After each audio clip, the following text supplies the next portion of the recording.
2월 23일 화요일 새벽예배 본문의 말씀은 느헤미야 6장 15절로 7장 4절까지 말씀입니다. 느헤미야 6장 15절부터 7장 4절까지의 말씀을 통해서 화요일에 주시는 하나님의 은혜를 함께 나누도록 하겠습니다. 자, 오늘 본문 단락에서는 이제 예루살렘 성벽이 착공한 지 52일 만에 완공이 되게 됩니다. 그러니까 정말 빠른 시간이죠.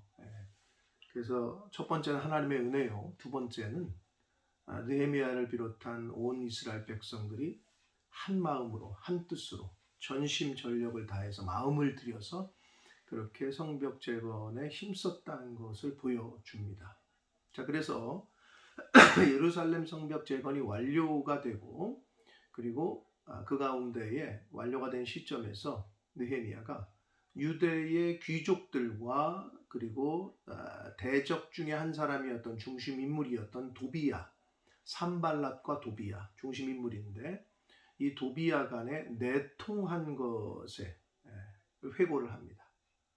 그런 내용이 그 6장 15절부터 19절까지 있고 7장에 들어가서는 7장 1절로 4절에서는 느헤미야가 이제 그 성벽을 재건을 완공하고 나서 성벽을 지키게 하는 아직까지도 여전히 그 대적들의 공격이 있었기 때문에 하나니와 동생 하나니와 그리고 하나냐라는 사람을 지도자로 세워서 리더를 세우고 예루살렘 성과 성벽을 이제 지키게 하는 내용이 나옵니다. 자, 한 절씩 보시면서 말씀 속으로 들어가 보도록 하겠습니다. 15절입니다. 성벽 역사가 52일 만에 엘룰월 25일에 끝났다 이렇게 기록되어 있습니다. 자, 성벽 역사가 52일 만인 엘룰월 25일. 엘룰월은 오늘날 태양력으로는 8월과 9월을 의미합니다. 자, 그래서 52일 만에 성벽 재건 공사가 완전히 끝났음을 이야기를 하면서 16절 봅니다. 우리의 모든 대적과 주위에 있는 이방 족속들이 이를 듣고 다 두려워하여 크게 낙담하였으니 그들이 우리 하나님께서 이 역사를 이루신 것을 알미니라. 이 무슨 말이냐면 그러니까 자기네가 하나님의 역사를 인정했다는 게 아니고 대적들이 자기네가 봤을 때 인간적으로는 도저히 52일 만에 끝날 공사가 아니거든요. 그러니까 기적과도 같은 그 공사가 이렇게 끝나는 걸 보면서 저들이 말하는 신이 하나님께서 도우셨나 보다 라고 인정할 수밖에 없었다는 것을 뜻합니다. 그러니까 그들이 볼 때는 기적인 거죠. 인간의 힘으로는 도저히 될 수 없을 것 같은 일을 지금 완성했단 말이에요. 그러니까 예수 안 믿는 사람들이 볼 때도 하나님을 안 믿는 사람들이 볼 때도 야 저거는 저들이 믿는 신이 도왔나 보다 할 정도로 인정할 수밖에 없는 역사를 이스라엘 민족이 해내게 됩니다. 자, 그런데 17절 또한 그때의 유다의 귀족들이 여러 번 도비야에게 편지하였고 도비야의 편지도 그들에게 이르렀다. 자, 여러분 도비야는 산발랏과 함께 이 사마리아 쪽을 다스리는 어떤 힘 있는 사람이었단 말이에요. 그러니까 이스라엘 백성들이 포로로 잡혀가고 나서 돌아오기 전까지 예루살렘을 비롯해서 그쪽 지역에 막강한 권력을 행사했던 인물들이었어요. 근데 돌아와가지고 포로로 귀환한 사람들이 이제 뭔가 구심점 역할을 하는 성전과 성벽을 막 재건하려고 하니까 자기네의 인차지를 받지 않으니까 자기네 말을 안 따를 것 같으니까 그들을 구심점 이렇게 모이지 못하게 흩어버리려고 했단 말이에요. 그러니까 그게 이제 성전과 성벽 공사할 때 방해한 거거든요. 그 이유가 그런 중심에 도비야가 있는데 여러분 보시면 유다의 귀족들이 서로 편지를 주고받았대요. 한마디로 내통을 한 것이고 18절 봅니다. 도비야는 아라의 아들 스가냐의 사위가 되었다 그럽니다. 아라라는 인물이 누구냐? 에스라서 2장 5절에 보면 1차 포로 귀환 때 자손 775명을 데리고 귀환했던 인물이에요. 그러니까 어떻게 보면 굉장히 믿음과 신앙이 있었던 집안인 거죠. 1차 포로기한 때 고레스 칙령 이후에 너네 다 본국으로 돌아가도 좋다. 근데 여러분 1차 포로기한 때 약 5만 명 정도가 돌아왔다 그랬어요. 기록에 의하면 포로로 잡혀간 사람만 약 20에서 30만 명이에요. 그런 것 치고는 너무 적은 수예요. 왜 그랬다고요? 바벨론에 이미 자리를 잡고 있었고 거기서 태어난 2세들은 뭐 관심이 없죠. 어떻게 보면 거기가 고향이고 그 땅에서 이미 자리를 잡고 있는데 돌아갈 이유가 없잖아요. 어떤 의미에서는. 그런데 그럼에도 불구하고 돌아온 사람들은 믿음과 신앙이 있었던 사람들이에요. 자, 그런데 그런 믿음의 사람인 그 가문의 아들 스가냐의 사위가 됐대요. 이 스가냐라는 사람은 어떤 인물인지 자세히 언급은 없습니다만은 이름의 뜻은 죄송합니다. 하나님께서 거하신다 이런 뜻이에요. 함께 하신다 이런 뜻이거든요. 굉장한 믿음의 집안인 건 분명한데 거기에 사위가 됐대요. 그리고 도비야의 아들 여호야난, 도비야뿐만 아니라 도비야의 아들 또한 그 유대 민족과 이제 이렇게 관계를 맺게 되는데 여호하난이라는 아들이 베레가의 아들 무술람의 딸을 아내로 맞이했다라고 기록되어 있습니다. 그러니까 무술람의 딸을 아내로 맞이했다. 이렇게 집안끼리 혼인을 한 거잖아요. 자, 대적이에요. 그런데 혼인을 했어요. 한마디로 통혼을 한 거죠. 하지 말라는. 에스라의 신앙개혁의 어떤 빌미가 됐던 일인데 이 무술람이라는 사람은 그 느헤미야 앞에 3장에 보면 제사장 가문이었어요. 제사장이야. 그리고 여러분 기억이 나실지 모르겠는데 그 성벽을 재건할 때 인물들 이름이 쭉 나오잖아요. 그때에 여러 명의 이름이 나오지만 겹치는 사람이 있었어요. 즉 두 개의 구역을 감당했던 사람들. 돈이 없거나 몸이 아파서 연약해서 자기가 못하는 사람들을 위해서 그 사람의 것까지 했던 7명이 나오는데 그 중에 한 사람이었어요. 제사장이면서. 그러니까 대단히 신앙적으로 신앙이 있었던 사람이 분명하죠. 그런데 도비야 집안과 정략 결혼을 하게 되는 거예요. 자, 그러면서 무술람의 딸을 아내로 맞이하였으며 유다에서 그와 동맹한 자가 많았다. 자, 이건 뭘 얘기해 주냐면 여러분 2차 포로기한의 리더인 에스라가 돌아와서 보니 성전도 건축했던 1차 포로기한을 해서 성전까지 다 완공했던 그 믿음의 사람들이 시간이 흐르자 그 예루살렘과 그 주변 지역을 장악하고 있었던 기존의 세력들, 이방인들이죠.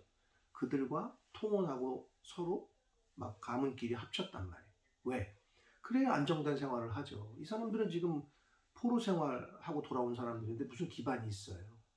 그러니까 자신들의 어떤 이익을 위해서 통혼했어요. 그러니까 예수라는 그걸 보면서 하나님 앞에 회개하고 신앙 개혁을 촉구를 하게 되고 그래서 실제로 아내와 이방 아내들과 그 자식들을 내쫓았잖아요. 그런 기록이 있잖아요. 그런데 그거를 개혁을 단행하고 나서 이 시점은 몇 년 안 된 거예요. 약 한 14년, 15년 정도 흐른 시점이거든요. 그런데 어떻게 그렇게 신앙개혁을 했는데도 또 이런 일이 벌어진 거죠. 유다의 귀족들, 유다에서 그와 동맹한 자가 많다. 그렇게 신앙개혁을 했는데도 불구하고 또 같은 범죄를 저지르는 이들의 모습을 통해서 저와 여러분의 모습도 보게 되고 인간의 연약함을 다시 한번 또 보게 됩니다. 그래서 이들이 또 이런 일을 벌였다는 거죠. 그래서 19절 보시면 그들이 도비야의 선행을 내 앞에 말하고 또 내 말도 그에게 전하니 도비야가 내게 편지하여 나를 두렵게 하고자 했다. 자, 그 18절에서 제가 말씀드린 대로 에스라의 개혁 단행 이후에 불과 14년 정도 지난 시점에서 다시 통혼을 하는 그런 범죄를 또 저질렀는데 19절에 도비야의 선행을 내 앞에 말한다. 이거는 도비야는 선한 짓을 할 사람은 아니에요. 근데 그들이 볼 때 왜 이렇게 도비아가 착한 사람이라고 두둔하고 하느냐? 자신의 이 기반과 자신들의 이익을 위해서 거짓말을 하는 거예요. 음? 자, 그래서 잠언 28장 4절에 보면 이렇게 말씀합니다. 율법을 버린 자는, 즉 하나님의 말씀을 순종하지 않고 하나님의 말씀을 버린 자는 그 악인을 칭찬한다라고 잠언에 말씀해요. 그러니까 율법을 버렸다, 하나님의 말씀을 버렸다, 버린 자는, 떠난 자는 악인을 칭찬한대요. 악인은 꾸짖어야죠.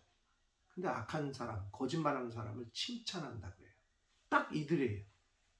지금 이 당시 도비아와 내통하고 도비아와 뭐 이렇게 통혼하고 이방인들과 통혼한 하나님의 말씀을 저버리고 악인을 칭찬한다니까요. 이런 일이 벌어졌습니다. 자, 이제 7장 1절로 가면서 그런 일이, 그런 사회적인 그런 분위기가 있었다는 것을 느헤미야는 지금 기록하고 있고, 7장 1절을 봅니다. 성벽이 건축되며, 이제 건축이 됐죠. 다 문짝을 달아요. 이제 문도 다 달았어요. 그래서 문지기와 노래하는 자들과 레위 사람들을 세운 후에 이렇게 기록하고 있어요. 문지기도 따로 세우고 노래하는 사람도 따로 세우고 레위인도 세웠다 이건데, 사실 문지기 노래하는 사람들도 다 레위인이에요. 근데 여기서 왜 이렇게 구분했느냐? 레위인인데 문지기 역할을 하는 사람, 레위인인데 노래를 부르는 사람, 그러면 마지막 레위 사람들을 세웠다 할 때 그거는 실제적으로 성전 봉사에 투입됐던 레위인들을 말해요. 그러나 문지기도 노래하는 사람도 역할만 다를 뿐이지 전부 레위인 출신이었습니다. 자, 그러면서 2절 보시면 내 아우 하나니는 느헤미야가 그 수산공에 있을 때에 약 1600km를 그 먼 길을 달려와서 느헤미야에게 성벽이 무너지고 이스라엘 사람들이, 동포들이 그렇게 막 처참한 생활을 하고 있다는 걸 알렸던 동생이죠. 동생 하나니와 영문의 관원 하나냐라고 했는데, 영문은 예루살렘 성전의 북쪽에 있던 문입니다. 그쪽을 지키던 관원인 하나냐가 함께 예루살렘을 다스리게 했다. 이거는 예루살렘 전체가 아니라 예루살렘 성벽을 이렇게 맡아서 관리하게 했다는 의미입니다. 근데 하나냐라는 인물이 나오는데, 하나니는 이제 느헤미야의 동생이고, 하나냐는 여호와는 은혜로우시다 이런 이름의 뜻인데, 하나냐가 어떤 인물이라고 지금 느헤미야가 기록하고 있냐면 충성스러운 사람이요 하나님을 경외함이 무리 중에서 뛰어난 자다 이렇게 기록합니다. 그냥 충성했고 그리고 하나님을 경외하는 자. 그래서 지금 리더로 세웠다는 거예요. 자기 동생과 함께. 자, 그러면서 이제 그 성벽을 어떻게 관리하고 지키는지를 또 지시를 합니다. 3절. 내가 그들에게 이르기를 해가 높이 뜨기 전에는 예루살렘 성문을 열지 말고 아직 파수할 때에 곧 문을 닫고 빗장을 지르며 또 예루살렘 주민이 각각 자기가 지키는 곳에서 파수하되 자기 집 맞은편을 지키게 하라 하였노니 그래요. 자, 무슨 말이냐면 해가 높이 뜨기 전까지는 예루살렘 성문 열지 말라는 거예요. 아침 일찍, 너무 일찍 열지 말라는 거예요. 왜? 그때 대적들이 침입할 수 있으니까. 아직 잠에도 들 깨는 상황. 그러니까 이제 다 일어나고 주변 정리하고 해가 높이 떴을 때, 그때 너무 일찍 열지 말고 또 아직 지키는 사람들이 있을 때, 이렇게 옆에 지키는 사람들이 있을 때 일찍 문을 닫으라는 거예요.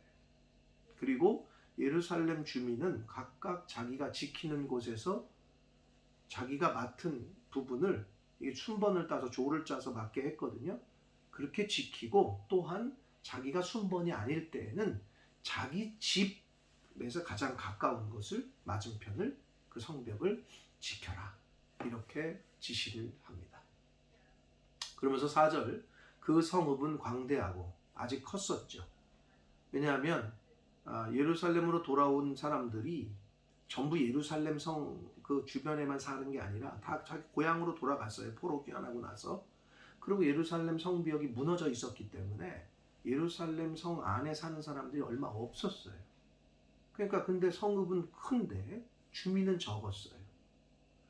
그래서 가옥은 또 그들이 사는 집은 미처 건축하지 못했을 때예요. 그러니까 성과 성벽이 완공이 됐는데 사람이 없어. 그래서 이제 7장 5절 이후부터는 느헤미야가 결국 하나님이 어떤 마음에 또 감동을 주시냐, 인구를 재배치합니다. 이스라엘 사람들을 재배치해. 그래서 예루살렘 성과 성전이 예루살렘 선민 공동체의 중심이 돼야 되는데 그 수도에 그 중심에 사람이 없으면 안 되잖아요. 그래서 인구를 재배치하는 역할을 이제 하게 됩니다. 그거 이제 내일 살펴본 말씀 이후에 7장 5절 이후에 나오게 됩니다. 자, 사랑하는 성도 여러분, 오늘 본문에서 우리가 또 교훈을 받을 수 있는 건 앞에서도 말씀드렸습니다. 성벽이 하나님의 은혜로 완공이 됐어요. 그런데 그 중에 어떤 일이 있었어요? 에스라가 신앙 개혁을 일으켰는데도 불구하고 불과 약 10몇 년밖에 안 지났는데 귀족들이 당시에 힘이 있던 도비야, 그러니까 도비야뿐만 아니라 여러 사람들과도 그랬던 거죠. 신앙 개혁을 해서 이방인의 아내와 애들도 내쫓았건을 불과 10몇 년이 흘렀지만 흘럼밖에 안 지났는데 또 통혼을 한 거예요. 자기들 이익을 위해서 실력 있는 사람과. 네? 그런 일이 벌어졌다는 것을 지금 느헤미야가 고발하고 있고, 7장에서 이제 성벽이 건축되고 문도 달았는데 문지기와 노래하는 사람과 레위 사람들을 세웠다고 기록하고 있거든요. 그게 다 레위인들이에요. 레위인들은 하나님의 일에 관련된 일 때문에 구별되고 성별된 사람들이었어요. 자, 그런데 느헤미야에게 있어서 예루살렘 성벽 재건은 하나님의 백성의 거룩함을 나타내고, 그 성과 성벽이, 예루살렘 성이, 그런 그 예루살렘 성벽을 지키는 것은 하나님의 백성의 거룩함을 지키는 것과 같은 의미였기에 그 성전의 거룩함을 부정한 것들로부터 지키는, 물론 대적이지만 영적으로 볼 때는 부정한 사람들, 부정으로부터 지키는 성전 문지기들을 포함해서 레위인 그리고 성전에 봉사하는 사람들 모두를 레위인으로 지키게 했다는 거예요. 이건 뭘 의미하냐면 성문을 지키는 것은 단순히 이방인의 대적들의 침입을 지키는 차원의, 즉 군사적 차원의 의미가 아니라 하나님의 선민인 이스라엘 공동체의 거룩함을 지키는 종교적 차원으로 느헤미야는 봤다는 거예요. 그래서 문지기까지도 레위인, 하나님의 일에 구별된, 성전 봉사하는 일에 구별된 레위인들로 지키게 했다는 겁니다. 그래서 실제로 느헤미야 11장, 이제 뒤에 가서 보면 11장 1절에 보면 느헤미야는 예루살렘 성을 홀리시티, 거룩한 성이라고 표현을 해요. 느헤미야가 갖고 있었던 그 예루살렘과 예루살렘 성에 대한 그 관점을 보게 돼요. 어떤 의식을 갖고 있었는지. 여기는 하나님이 임재하는 곳이고 거룩한 성이다 라는 생각이 있었던 거죠. 그런 차원에서 레위인들로, 구별된 사람들인 레위인들로 성벽을 지키게 했습니다. 사랑하는 성도 여러분, 오늘날 그 레위인은 누굽니까? 교회의 직분자들이라고 보시면 됩니다. 목사와 장로와 권사와 집사들, 직분자들. 교회 일에 하나님께서 헌신하라고 직분을 주신, 이게 오늘날의 영적 레위인이거든요. 그럼 어떻게 해요? 직분자들은 하나님의 몸된 교회를, 주님의 몸된 교회를 지켜야 되는 의무가 있는 거예요. 영적인 전쟁에서. 그리고 교회의 실제 건물을 지키는 것도 지키는 거지만 허물어지고 페인트 벗겨진 거 유지 보수하는 것도 그런 의미도 있지만 교회가 교회답게 교회의 역할을 할 수 있도록 그 역할을 하는 게 바로 직분자들입니다. 그래서 저와 여러분이 직분 맡은 분들은 주님의 몸된 교회를 위해서 헌신하고 충성하고 또 실제로 그 교회가 교회로답게 되어져 갈 수 있도록 물질로 그리고 육체로 헌신하는 사람들임을 잊지 말아야 됩니다. 자, 그래서 느헤미야가 예루살렘 성과 성벽 이 성을 어떻게 생각을 했느냐? 하나님의 선민인 이스라엘 공동체의 구심점 역할을 하는 곳이었다. 결국 교회죠. 오늘날 믿는 사람들의 어떤 구심점 역할을 하는 것이 교회예요. 직분자들은, 그리고 교회 다니는 성도들은 그걸 늘 명심해서, 그래서 우리가 교회를 잘 섬기고 교회가 교회로서 유지될 수 있도록, 그래서 우리가 물질도 드리는 거고 그 역할을 하게끔 하기 위해서. 그래서 제사장, 주의 종을 교회에서 서포트하는 거. 그게 영적인 원리가 있습니다. 그러므로 직분 맡은 분들은 교회를 잘 지킬 수 있는 그런 마음을 가지시고 하나님과 하나냐 충성되고 하나님을 경외하는 사람이었다. 직분 맡은 자들은 하나님 앞에서 맡은 자들에게 구할 건 충성이라고 했기 때문에 충성하고 하나님을 경외하는 그러한 신앙생활을 하시는 저와 여러분이 되어야 될 줄 믿습니다. 기도하겠습니다. 살아계신 하나님 아버지, 오늘도 새날 주시고 생명 주시고 하나님의 말씀을 전하고 들음으로 하루를 시작하게 해주시니 아버지 감사합니다. 아버지 하나님, 하나님께서 에스라를 통하여 신앙개혁을 하게 하셨고 이스라엘 백성들이 또 순종해서 이방 여자들, 아내들을 또 자녀들을 선민 공동체에서 구분해내고 내쫓았건을 불과 10여 년이 지난 후에 다시 또 이방 민족들과 통원하고 이방 민족들과 거래하고 그러한 이스라엘 민족들의 모습을 봅니다. 아버지, 이것이 또한 저희들의 모습일진데 하나님 말씀을 잘 듣고 순종하여 그 말씀을 이루어 가는데 매일매일 점검하게 하시고 매일매일 체크하게 하셔서 아버지, 이들처럼 동일한 죄를, 동일한 범죄를 또 저지르고 또 저지르고 하는 어리석은 자들 되지 않게 해주시고 하나님의 말씀대로 순종하며 살아갈 수 있는 하나님의 자녀들 되게 하여 주옵소서. 아버지, 하나니와 하나냐를 통해서 성을 지키게 했습니다. 레위인들을 아버지 성전의 문지기로 세웠습니다.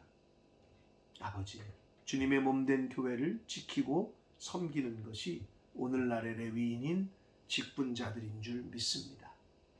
직분자들, 맡은 자들에게 구할 건 충성이라 하셨으니 하나님 앞에서 주님의 몸된 교회를 잘 지키고 잘 섬기면 충성스럽게 섬기는 저희들 되게 해주시고 하나님을 경외하는 마음으로 두렵고 떨림으로 주신 사명 잘 감당하는 영적 레위인인 직분 맡은 자들, 하나님의 성도들 될 수 있도록 주여 은혜 내려 주옵소서.